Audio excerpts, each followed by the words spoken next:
Hi guys, so I've just had my hair done rainbow. I mean, you can't see it too good at the minute because I'm using like artificial lighting, but in the daylight especially it looks awesome, and just in better lighting than this.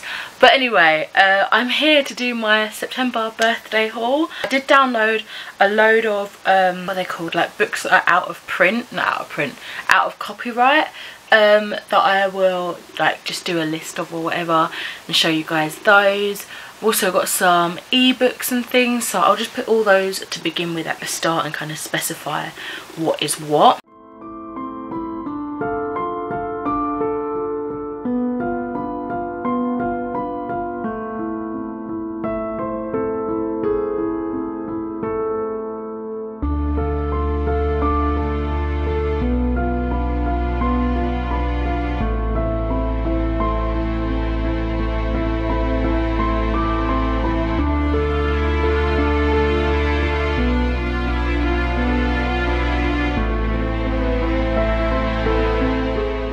As for the physical books, I bought myself some stuff either from my own monies or from Waterstones vouchers and such that I got gifted. So let's just dive in. Okay, I'm going to start with, I think it's the first bag.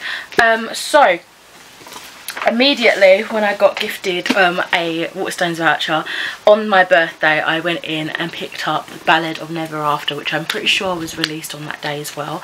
And this is by Stephanie Garber. It's the sequel to Once Upon a Broken Heart, which I got the Fairy Loot edition of and read it this year and absolutely adored.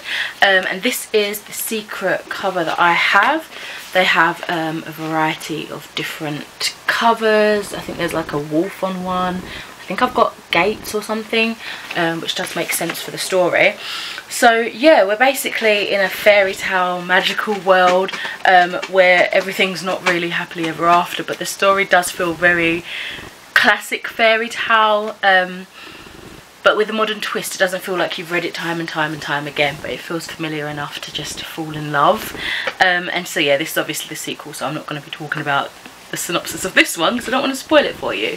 But yeah, it's an absolutely adorable edition, beautiful colours, and I'm looking forward to diving into this one because I absolutely adored the first one. Whilst I was there, I picked up a couple other books. Two of those are from Junji Ito. The first one is Censor, and it says, "Did she wander in or was she drawn in?" And look at the art on that. I've been steadily making my way through Junji Ito works, and oh my god, they are always such a mindfuck. So this is what it looks like without the dust jacket on, similar on the back, and this is how it looks like when you take off the dust jacket and look underneath. I didn't realise this before, and it's absolutely stunning. I haven't looked too deep, so it's probably got some really trippy, disturbing stuff, but absolutely beautiful artwork, honestly. Like all the little tiny details is just absolutely phenomenal. So the synopsis for this one says, "A woman walks alone at the foot of Mount Sengoku. A man appears saying he's been waiting for her and invites her to a nearby village. Surprisingly, the village is covered in hair-like volcanic glass fibres, all shining a bright gold. That night, as the villagers gaze up at the starry sky, countless unidentified flying objects come raining down on them, the opening act for the terror about to occur." Eee, that sounds awesome. And I also picked up the Liminal Zone, and this is the art on the front. The back just says, "What destiny awaits them after the wailing." That's the back art. Let's see what it looks like underneath. So it doesn't have any art on the inside of the dust jacket, but this is the art on the naked hardcover. Looks like that. Stunning. Oh my god, it's so creepy. So the blurb for this one says, "After abruptly departing from a train in a small town, a couple encounters a weeping woman, a professional mourner, sobbing inconsolably at a funeral. Mako changes afterwards. She can't stop crying. In another tale, having decided to die together, a couple enters Ogikara, the infamous suicide forest. Is the shocking otherworldly torrent that they discover there." Oh, blimey. And lastly, from that specific trip, I picked up Claire North's Ithaca, and this one is another one of those kind of Greek retellings focusing on the women. And I know the name Ithaca, but I don't know too much about her story, so let's find out together. This is the story of Penelope of Ithaca, famed wife of Odysseus, as it has never been told before. Beyond Ithaca's shores, the whims of gods dictate the wars of men, but on the isle it is the choices of the abandoned women and their goddesses that will change the course of the world. Oh, okay. 17 years ago, King Odysseus sailed to war with Troy, taking with him every man of fighting age from the Isle of Ithaca. None of them has returned, and the women of Ithaca have been left behind to run the kingdom. Penelope was barely into womanhood when she wed Odysseus. While he lived, her position was secure, but now years on, speculation is mounting that her husband is dead, and suitors are beginning to knock at her door. No man is strong enough to claim Odysseus' empty throne. Not yet. But as everyone waits for the balance of power to tip, Penelope knows that any choice she makes could plunge Ithaca into bloody civil war. So I thought Ithaca was a person. Clearly I was wrong. It's a place. I know nothing about Ithaca as a place. I also picked up a book through Vinted because I've been reading through the Sandman comics, and I wanted to collect more that was in that world, so I got Lucifer, and this is book 1 by Mike Carey, and it's forwarded by Neil Gaiman. So yeah, I think it just follows Lucifer's tale. I don't know how many volumes are in this series, but yes, looking forward to getting to this one once I've finished off like the main story arc with the Sandman. My cousin gave me this. Oh, I didn't realise it was raised. Oh, that feels nice. My cousin gave me this for my birthday, and this is Superstitions, a handbook of folklore, myths and legends from around the world by Dr. McElroy. And it has it says it's organised by religion and fully illustrated. It presents engrossing stories of impossible feats, legendary monsters, mythological gods and goddesses, mighty heroes, and curious beliefs from around the world and across the centuries. Discover how cultural practices came to be and why some of these rituals and superstitions persist even today, some of which you may even practice now.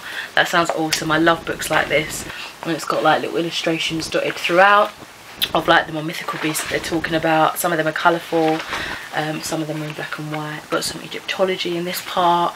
Yeah, really, really cool, and I love these sort of little factual books, so fabulous. So on my next trip to Waterstones, I went in on a mission to find the Desolations of Devil Acre by Ransom Riggs, and I went in to find the next book as well, but it actually came out at the end of September, so by the time I was looking for it, it wasn't actually released.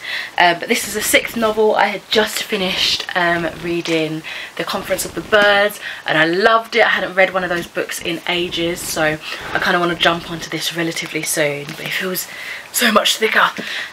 So yeah, I love Miss Peregrine's Home for Peculiar Children, and it's just fun getting back into these worlds, so yeah, I recommend the book if you're interested. I also picked up this. It's a little random one because I remember reading it or wanting to read it at the library like years ago, and I remember taking a picture of it. But this is Mermaids, the Myths, Legends and Lore by Skye Alexander.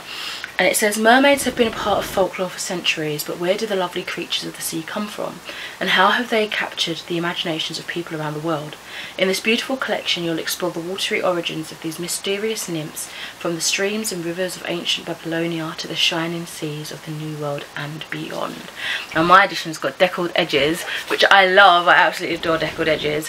And it kind of has this like nice, I don't know, it looks like old papyrus kind of paper. It looks lovely. I feel like I have actually read this through already at the library, like years and years ago, but I want to revisit this. I also picked up Eric LaRocca's Things Have Gotten Worse Since We Last Spoke and Other Misfortunes. I've heard a lot of people talking about this and giving it quite a bit of praise, and it's supposed to be like horror, I believe. I'm hoping, you know, pick it up around this time of year when it's spooky and cold and dark out. So yeah, it's signed by the author as well, which is awesome. Added treat and added bonus, don't know if you can see that.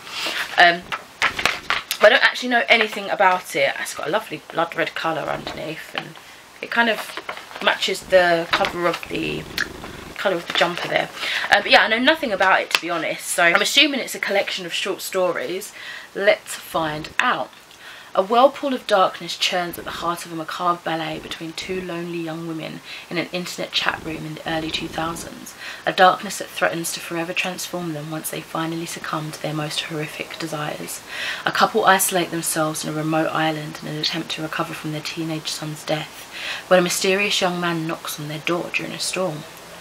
And a man confronts his neighbour when he discovers a strange object in his backyard, only to be drawn into an ever more dangerous game. 3 devastating, beautifully written horror stories from one of the genre's most cutting-edge voices.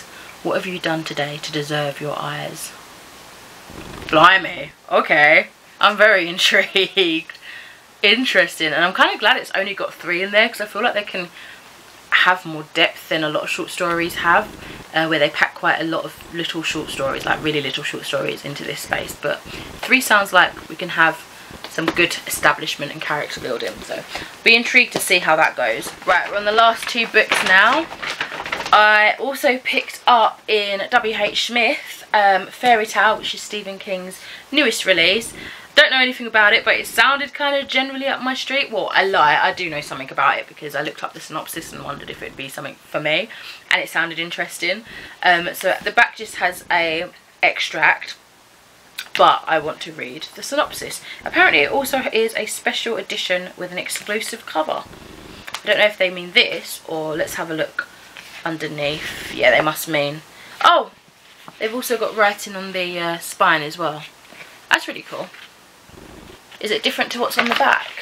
Yeah, it is. It says on the spine, when he spoke, it was again hard to believe that I hadn't stepped into a storybook and become one of the characters. Hello, young prince. I've been expecting you. Ooh, okay. Oh, this is a thick book. It's a collector's edition as well, which is super cool. Oh!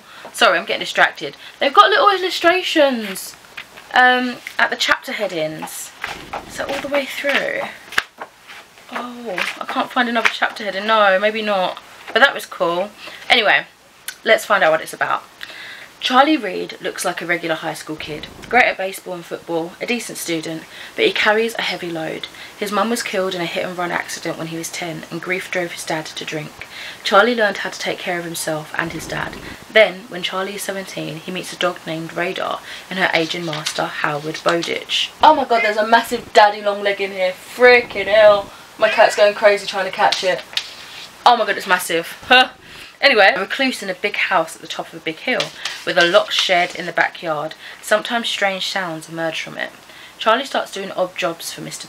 Bowditch and loses his heart to Radar. Then, when Bowditch dies, he leaves Charlie in a cassette tape telling a story no one would believe. What Bowditch knows, and has kept secret all his long life, is that inside the shed is a portal to another world. That sounds so freaking cool. Oh my god. That sounds awesome. She's got the daddy long leg and she's eating it. Oh, Elsa. Ew. Anyway, so the last book I have, spoiler for Fairy Loop, I have recently resubscribed to the adult book only subscription for them, and this month's one was Spells for Forgetting by Adrienne Young, who did the Fable and what else did they do? Fable and Namesake books. Oh hey, and yeah, so this is the book that I got in that subscription box. Why am I stumbling over my words? If you want to look at all the details and stuff, I will link the unboxing that I did for it in the cards. Let's find out what this one's about. So I think I might just read the little bit that's on the back of the Fairy Loot card. Spells for Forgetting is an atmospheric fantasy featuring a murder mystery that takes place in a small town with a tight-knit community. Our main character is faced with the ghost of her past as the man she used to love returns for a visit. But was he responsible for her best friend's death? Old wounds open and they are in grave need of tending to. So that is it for my September birthday book haul. Yeah, I got lots of good books, lots of exciting stories to dive into, I'm sure. But for now, thank you for watching, and I shall catch you in another video soon. Bye!